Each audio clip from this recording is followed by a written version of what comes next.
Muy buenas tardes. Para mí es un enorme gusto poder compartir con ustedes el día de hoy toda esta información que espero les sea de utilidad para proteger lo más valioso que tenemos, nuestros hijos, ¿cierto?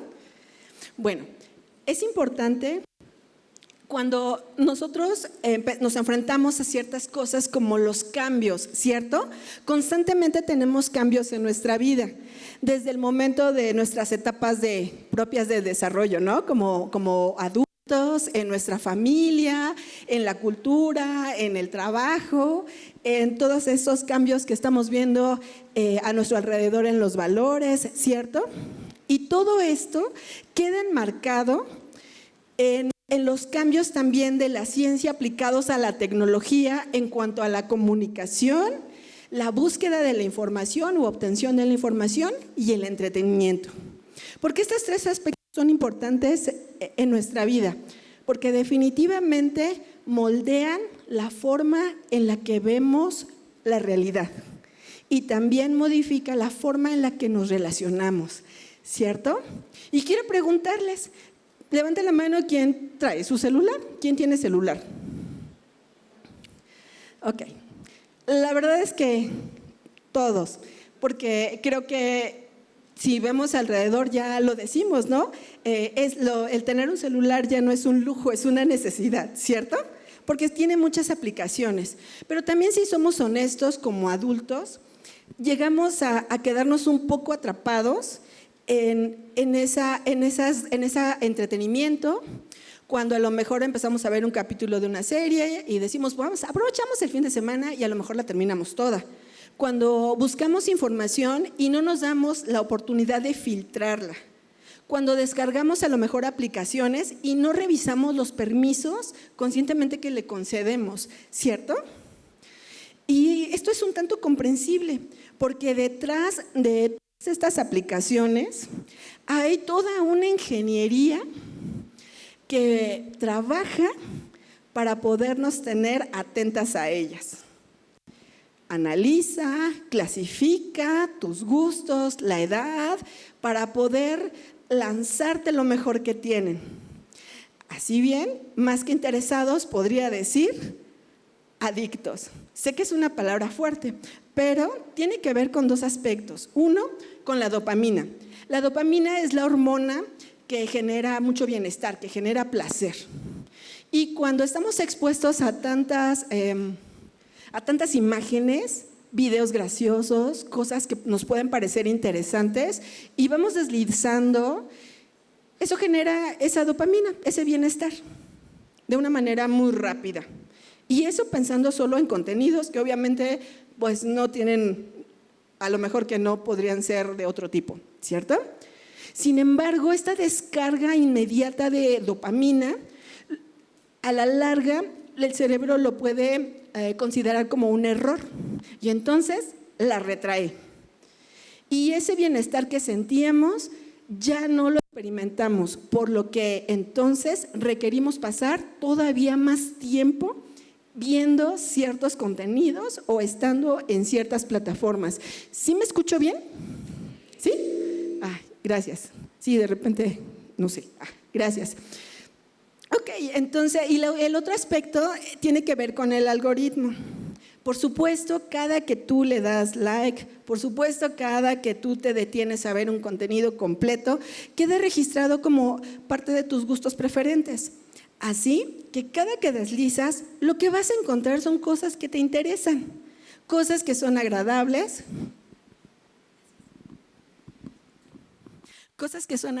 mejor, ¿sí? Ok, cosas que son agradables, cosas que son de tu interés y te mantienen ahí cautivo, ¿cierto? Hace un momento que les pedía que levantaran su mano quien tenía celular, creo que es casi el 100%, ¿cierto? Por lo cual me parece que estos temas son de la competencia realmente de todas las personas. Y bueno, vamos a ver cuáles son las cifras de acuerdo con la población mexicana. En la población mexicana tenemos 128.8 millones de habitantes, de los cuales 125, es decir, 97%, es decir, más del 9 de 10 personas tienen celular. y lo constatamos aquí, ¿cierto? También 8 de cada 10 tienen acceso a Internet y 7 de cada 10 están en redes sociales. Así que creo que es un tema que compete a un interés general, ¿cierto? Porque el 30% que quedó descartado de redes sociales, tal vez hablamos de niños demasiado pequeñitos, a lo mejor para poder tener un perfil, ¿cierto? O sea, la verdad es que la mayor parte está en redes sociales. Pero bueno, ¿les parece bien si vemos cuál es la red social más popular? Bueno, el 90% de los usuarios de redes sociales están en Facebook, el 90%, el 83% en YouTube y el 74% en TikTok. Y de ahí, pues bueno, va decreciendo. La edad para poder abrir un perfil en esas redes sociales es de 13 años. Esa es su política. Sin embargo, vamos a ver que esto desafortunadamente no es tan real. Porque, por ejemplo, en el 2022, el 82% de niños de 7 a 11 años usaron Internet y el 69% ya tenía una red social. En comparación con el 2017, que solo era el 39%, aumentó un 30%. En cuanto al 2024, 886.367 de los niños, niñas y adolescentes ven Internet libremente. Libremente. Este número de menores tiene acceso a Internet sin ninguna supervisión, sin ningún cuidado, sin revisar el tiempo ni mucho menos. Y solo 492,000 solicitaron permiso. O sea, solicitaron permiso, no realmente estaban acompañados. Ok, para poder comprender qué tan positivo o negativo son las redes sociales, tendríamos que partir de una premisa, y es el saber en qué etapa del desarrollo se encuentran los niños, ¿cierto? Y qué características se desarrollan en esa etapa. Considerando cuando inician a abrir un perfil, consideré la edad de 9 a 11 años. En esta edad se establecen amistades y relaciones más complejas, donde involucran más sus emociones con sus pares y sus amistades son realmente importantes.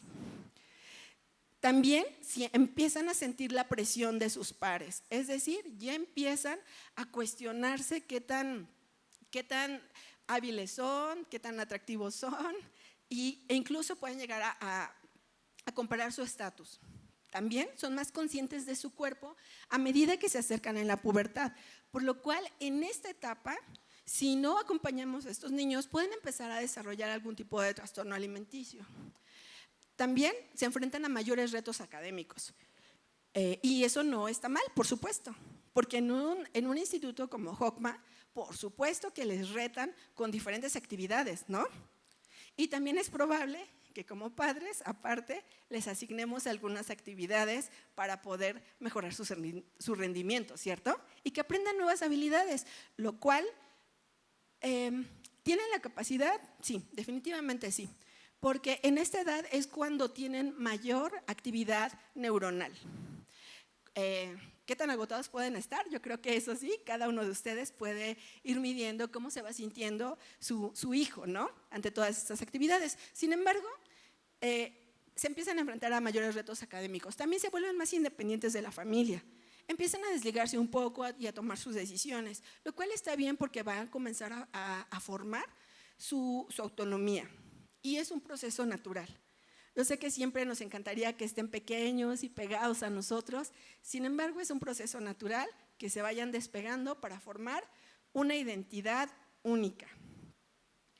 Comenzar a entender también el punto de vista de otros es una de las competencias que desarrollan, es decir, empiezan a ponerse un poquito en los zapatos del otro. Y esto lo vemos cuando llegan y te dicen, oye, mira, mi compañera pasó esta situación, y de verdad lo platica con una sensación como si a esta persona, a él mismo, a ella misma, le estuviera doliendo a lo mejor, ¿no? Si es que pasó algo que fue triste, o muy feliz si les está contando a lo mejor algún logro que también tuvo alguno de sus compañeros, ¿cierto?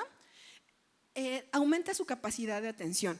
Esto quiere decir que la atención que puede tener y que puede ser un poco complicado en los primeros años académicos, se va viendo fortalecido. Porque cuando son niños muy pequeños, por supuesto, hay que ponerles el trabajo de los docentes, no está muy fácil porque hay que tener su atención para que puedan empezar a desarrollar motricidad fina, la sociabilización y demás, ¿cierto? En esta etapa ellos ya son capaces de tener todavía más atención sostenida. Bueno, ¿hasta aquí vamos bien? ¿Les parece interesante? Seguro ya eran conscientes de todo esto. Vamos a ver la siguiente. En la adolescencia es evidente el crecimiento físico y la maduración corporal. Aquí nuestros niños ya están despidiéndose de ese niño, ya están haciendo de alguna forma esa pérdida, ese duelo de esa etapa de la niñez. Hay cosas que tal vez les gustaría hacer, pero que por su estatura, porque hay nuevos intereses, porque sus compañeros ya están en otra cosa, tal vez ya no la hagan. Así que esta es una etapa que llega a ser para ellos también un poco complicado. También en esta etapa de la adolescencia ocurre la poda sináptica. La poda sináptica utiliza un principio que es lo que no se usa, se desecha. Entonces, por eso es que es súper importante en la etapa anterior desarrollar muchas habilidades. El aumento de las hormonas sexuales que empiezan a generar estos cambios, también les empieza a retar a lo que es su regulación emocional. Todos sabemos los cambios de humor que viven los adolescentes, ¿cierto? Bueno, ese reto, pues obviamente es empezar a regularlo. O sea, lo viven y lo viven de una manera muy intensa. Seguramente algunos recuerdos en nuestra vida de adultos se quedaron fijados ahí, ¿cierto? Porque los adolescentes viven las cosas de una manera muy intensa, tanto las agradables como las desagradables. Y también en esta parte tenemos el desarrollo mental y socioemocional.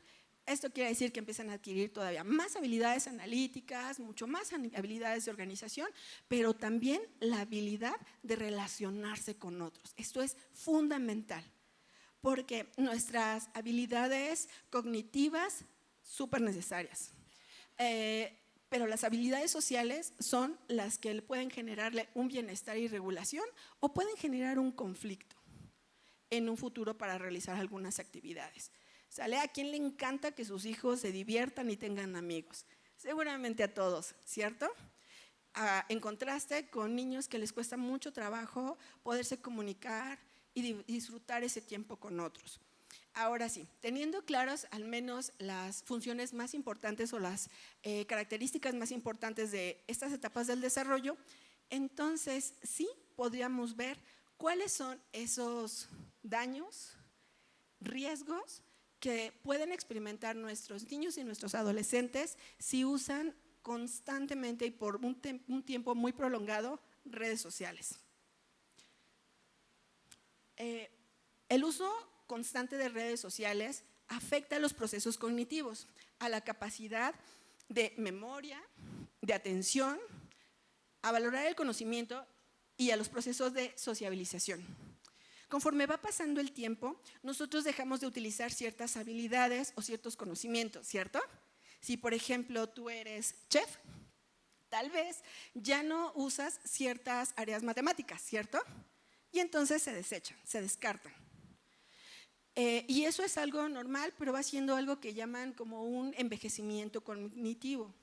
En los niños, cuando dejan de utilizar habilidades para sustituirlas exclusivamente con redes sociales u otros medios, corremos el riesgo de que esa habilidad no se desarrolle correctamente, no se fortalezca y que de adultos les sea muy complicado retomarla nuevamente a lo mejor en la universidad. Además, hay un estudio de la Universidad de Vermont donde dice que si un niño, sobre todo los niños, pasan 6 días jugando muchas horas videojuegos, hay una reducción de la masa gris que rodea la parte del córtex frontal. Entonces, hay muchos estudios, de hecho solo quiero compartirles algunos datos, pero hay muchos estudios que dicen que este exceso va a afectar algunas áreas físicas del cerebro de nuestros niños, de nuestros adolescentes, y bueno, lamento decirles que de hecho también en los adultos. Siguiente. El autoestima. Creo que esto lo han escuchado muchísimo, ¿cierto? Porque incluso como adultos no estamos blindados ante una situación como esta de comparaciones, ¿no? De expectativas, de ciertas personas que tienen muchos seguidores en Facebook, ¿cierto? En la etapa de la adolescencia tienen un reto muy fuerte nuestros adolescentes y es pertenecer y también ser únicos. ¿Qué reto más fuerte? Quiero pertenecer, pero tengo que ser yo mismo. Sobre todo, esto ocurre mucho con las niñas que cuando abren una red social empiezan a validarse con respecto a los seguidores, a las reacciones y a los comentarios. Pero creo que es algo bien sabido que en redes sociales los comentarios a veces pueden llegar a ser muy crueles, ¿cierto? Porque se escudan detrás del anonimato de un perfil para poder ofender, herir y avergonzar, ¿cierto? Y esto es algo que puede motivar a algunas adolescentes para poder buscar la manera de obtener más seguidores y más likes. Y en cuanto a esto, las que tienen mayores vistas de una manera inmediata, definitivamente son fotos reveladoras. El riesgo también de esto es un estrés constante por estar encontrando la foto perfecta, un estrés constante por publicar todos los días algo que pueda gustarle a la gente.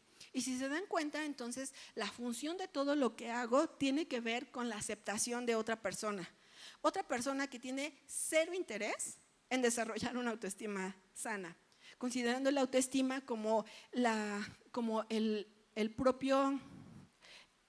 propia consideración y la apreciación de sí mismo. Y eso es algo que de alguna forma todos hacemos, pero en esta etapa se está formando. El hecho de ser vulnerables a pertenecer también les puede llevar a algo que vamos a comentar más adelante, retos que pueden ser sumamente peligrosos. También dificulta la habilidad que les mencionaba hace un momento, la de sociabilización. Y esa es muy necesaria, porque cuando se relacionan con otras personas, se pueden ver como en un prisma, porque una persona puede ver algo de mí que yo tal vez no soy consciente. Cuando tienen buenas amistades hay una retroalimentación, a lo mejor una persona le halaga a lo mejor lo que hizo, a lo mejor otra el logro y entonces se devuelve eso. En redes sociales no se puede hacer eso de manera real, porque lo que tenemos en nuestro perfil es solamente una mínima parte de lo que realmente puede ser una persona, ¿cierto? La salud mental. Considerando los dos aspectos que habíamos visto, tanto la disminución de ciertas áreas cognitivas, seguramente si hay problemas de memorización, seguramente les va a causar conflicto en la escuela, ¿cierto? Y pum, un problema tal vez innecesario, ¿no? Si hay una baja autoestima, seguramente puede empezar a haber conductas que les tenga muy enfocadas en la apariencia, muy enfocadas en el peso, muy enfocadas en una piel perfecta, muy enfocadas en estar a la moda. Y eso sin duda genera mucha ansiedad. Y después de tener una expectativa tan alta, y por supuesto no lograrla, porque las personas que se dedican a eso verdaderamente invierten tiempo e invierten producción, en fotografía, en imagen, en difusión, Entonces viene esa frustración que si no se maneja adecuadamente va a llevar a nuestros niños y adolescentes a la depresión. De hecho, después de la pandemia, se aumentaron los casos clínicos de depresión y de ansiedad en niños, cuando realmente los niños, por sus propias características y porque desde niños hay mucha actividad hormonal de endorfinas. Tan es así que el resultado es el número de veces que sonríen los niños y el número de veces que lo hacemos nosotros, ¿cierto? Y está bien, es un proceso. Nosotros tal vez como adultos nos enfocamos en otras cosas. Sin embargo, toda esa etapa del desarrollo puede dejar a las personas, a los niños y a los adolescentes vulnerables para que les siga a ese cuidado, a estar enfocado en eso, a que pase a comportamientos compulsivos. Y de los comportamientos compulsivos, entonces puede llegar a pasar a trastornos de la personalidad o de la conducta. Ok, siguiente, por favor. Bueno, otro aspecto que me parece que es muy importante y de que podamos tener claro es el riesgo de que los niños y los adolescentes que usan redes sociales sin supervisión pueden llegar a ser víctimas de delito. En México, los principales delitos contra menores en línea son el ciberacoso. El ciberacoso es como el bullying, pero en redes. Comentarios, insultos, humillaciones que pueden recibir los niños. Y pueden decir ustedes, o sea, es un comentario, no le hagas caso. Pero quiero decirles que en la etapa de los 7 a los 12 años, en la mente se queda muy impregnado un concepto acerca de la vida, pero también de ti mismo. En esa etapa es donde determinamos qué es un insulto y qué no lo es. Y para ellos, definitivamente, todos los emojis y los iconos de las redes sociales tienen mucho peso, mucho. Sé que para nosotros puede resultar un tanto ilógico, pero para ellos, en su proceso y en la manera en la que codifican sus mensajes con sus pares, tiene mucha importancia. El sexting, que es el intercambio de contenido sexual o de desnudos que tienen entre los mismos niños, entre los mismos adolescentes. ¿Dije niños? Sí. Desafortunadamente, esto ocurre también en los niños. En alguna ocasión entré a un grupo y había muchas jovencitas y entonces hablaban de rupturas y de amores y demás. Pero en una de esas, en uno de esos comentarios que ponen en grande, así como le mandé fotos a mi novio y las publicó. ¿Y cuál creen que fue la respuesta de los demás? Bueno, cruel, ¿no? Pero también hubo comentarios de decirle, las hubieras cobrado. Escríbeme por favor y yo te digo cuánto es lo que puedes cobrar. Y empezaron a decir 700 pesos y todo. Y la verdad es que estaba asombrada, la verdad, de la forma en la que quedan expuestos jovencitas que piden un consejo en redes y toda la basura que le pueden responder. El otro delito es el grooming. El grooming son perfiles de adultos que se hacen pasar por niños para establecer relaciones románticas con los niños. Y por último, obviamente, la exposición a contenido sexual no deseado, ¿cierto? Que hace tiempo cuando empezamos a usar esto, de repente salían pantallas con anuncios que, obvio, no querías ver, ¿cierto? Pero que de repente salían. Pero esta vez, estos contenidos muchas veces les llegan directamente a su mensajería personal de redes sociales. Y me gustaría mucho que pudiéramos ver cuál es el panorama en nuestro México con respecto a este tema. Por favor, Lau. 4 de cada 10 niños y niñas en América Latina tienen conversaciones con desconocidos. 3 de cada 4 desconoce los riesgos que pueden estar expuestos en espacios digitales. O sea, los desconoce. obvio, quiere decir que no ha tenido ese acompañamiento o esa información. El 15% de los menores encuestados le solicitaron imágenes desnudos o semidesnudos y el 26% les ofreció tener un noviazgo de forma virtual con alguien que no conocía o que no constataron que era real. Siguiente, por favor.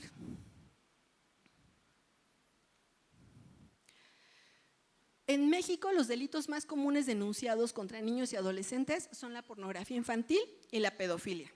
El número de delitos cometidos en Internet en contra de menores de edad se incrementó de un 278%. 278%. O sea, casi lo triplicó. Y este dato es un tanto relativo, porque no todas las personas hacen las denuncias, ¿cierto? Sin embargo, definitivamente sí es alarmante, aunque mi intención no es alarmarles, sino que pudieran tener un panorama lo más objetivo posible en cuanto a estos riesgos. Los retos virales.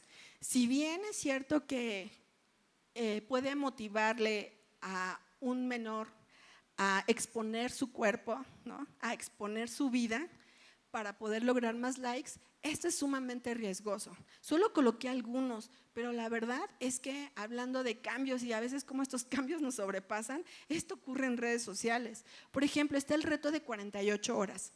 Esto es que el menor se tiene que desaparecer por 2 días, 48 horas, y va a ganar el reto quien más anuncios de búsqueda tenga. El de asfixia, seguramente lo han escuchado porque incluso hay noticias asociadas a estos lamentables incidentes donde buscan la forma a través de ciertos objetos para poder limitar la respiración. ¿Y cuándo se gana el reto? Cuando se desmaya. Rociarse con sustancias inflamables, suena totalmente absurdo, ¿cierto? Totalmente absurdo. Sin embargo, también ocurre. Y también ha habido lamentables situaciones por hacer esto en vivo para lograr más seguidores. Y el Benadryl, sí, también un medicamento que cualquiera puede tener a lo mejor en casa, suficientes tabletas hace que se tengan alucinaciones y también ha tenido consecuencias lamentables. Cuando hablamos de todos estos riesgos, de todos estos peligros, de todas estas consecuencias, la verdad es que podríamos estar en el debate. Entonces, ¿es prohibir o no? ¿Cierto? ¿Prohibir o no? La realidad es que, por ejemplo, sus niños trabajan en una plataforma, ¿cierto? Hacen investigaciones, aprenden cosas interesantes como a lo mejor algunos tutoriales para el dibujo, ¿no?, para aprender un instrumento, para conocer de la cultura de otro país, ¿cierto? Para poder ver igual recorridos, no sé, virtuales de museos, ¿cierto? Hay cosas muy positivas, definitivamente. Solo que en ellos no se ha desarrollado la parte prefrontal que nosotros ya tenemos madura. Esto es, ver más allá de lo que ellos pueden ver. Poder ver las consecuencias de una situación e incluso tratar de preverlas, ¿cierto? Entonces, ¿qué hacer? Bueno, les propongo 3 cosas. Una, ser conscientes y hacer conscientes de lo que se llama huella digital. ¿Qué es la huella digital? La huella digital es que todo lo que tú subas se va a quedar ahí, aunque lo borres. Que en cuanto subes una fotografía es de dominio público y lo pueden utilizar empresas. Bueno, no importa, no pasa nada. ¿Y si llega a manos de un pedófilo? ¿Y si llega a manos de otra persona? ¿Y si algún comentario que se hizo en su momento de manera despreocupada surge en el peor momento? ¿Cierto? Entonces es bien importante concientizar a nuestros niños y adolescentes que es lo mismo si yo ofendo a una persona de manera de frente, o sea, viéndola de manera física, que si lo hago de manera virtual. O sea, no puede haber un comportamiento en redes y otro de manera física, de manera en la vida cotidiana. Eso es bien importante que se lo digan. Y es bien importante que también, por supuesto, seamos congruentes, porque muchas veces hay ciertas cosas con las que no estamos de acuerdo y tal vez también somos muy duros en tener críticas en redes sociales, en grupos de comunidad y demás. Porque todo lo que tú digas a la luz de cierta emoción o del enojo, o de cualquier otra emoción, se va a quedar ahí. Se va a quedar ahí. Otro aspecto que como padres, si bien no se nos da o no se nos da la tecnología, es conocer los controles parentales. Algunos ya vienen implícitos en un dispositivo. Algunos ya se pueden programar en las redes sociales o también en las páginas web. Pero también hay otras herramientas que se pueden utilizar. Y esas es muy importante que tomemos la responsabilidad de proteger con todas las herramientas posibles a nuestros hijos si estamos dispuestos a darles un aparato, como el celular, la tablet o la computadora.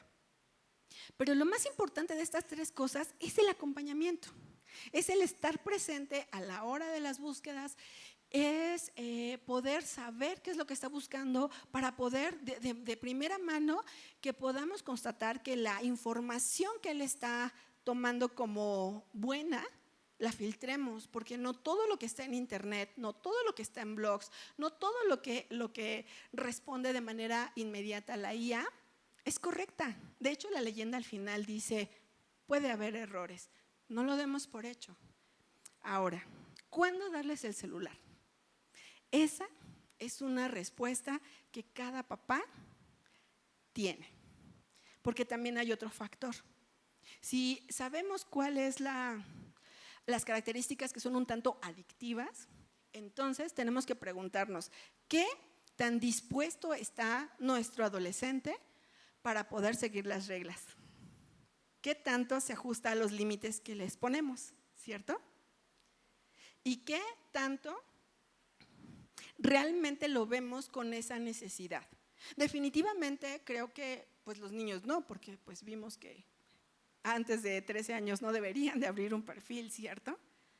Pero bueno, creo que son tres cosas que pueden ser funcionales. Ahora, les decía hace un momento, es comunicación, es obtención de la información y es entretenimiento. ¿Cómo regularlo? Porque definitivamente es algo que les gusta mucho y les atrae. Bueno, tratando de combinarlo con las formas tradicionales de generar esa hormona del bienestar, que es la dopamina. Y es estando con sus amigos, practicando un deporte, compartir con la familia, disfrutar de los logros de ciertas actividades, como el aprender una nueva habilidad, el poder tocar un instrumento. Todo eso genera esa hormona del bienestar. Y si de repente alguien me dice, no, es que de verdad es feliz haciendo eso y se siente muy contento siendo, como hoy mencionan a nuestras generaciones, tribus digitales, por favor, no le pongan ninguna etiqueta a sus hijos que escuchen a manera de ingeniería social, porque la intención definitivamente no es buena. No, nuestros niños son hijos de Dios, nuestros hijos son valiosos, nuestros hijos son nuestro tesoro y definitivamente no vamos a dejar que sociólogos los etiqueten. Se les hizo una pregunta a los niños y esta fue su respuesta: ¿qué te hace feliz? Y 957,274 niños, que fue la mayoría de los niños encuestados, dijeron convivir con su familia. De verdad, siéntete importante. Por supuesto que les encanta estar contigo. En opuesto, 698,519 expresaron sentir tristeza por estar solos.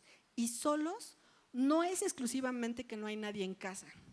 Solos es que no sienten esa conexión. Pero me vas a decir, es que son adolescentes y me quiero acercar y se alejan. No importa. Aunque sea a cierta distancia, ellos van a sentir tu presencia, tu amor, tu interés. Bueno, espero que les haya sido de utilidad esta información. Muchísimas gracias.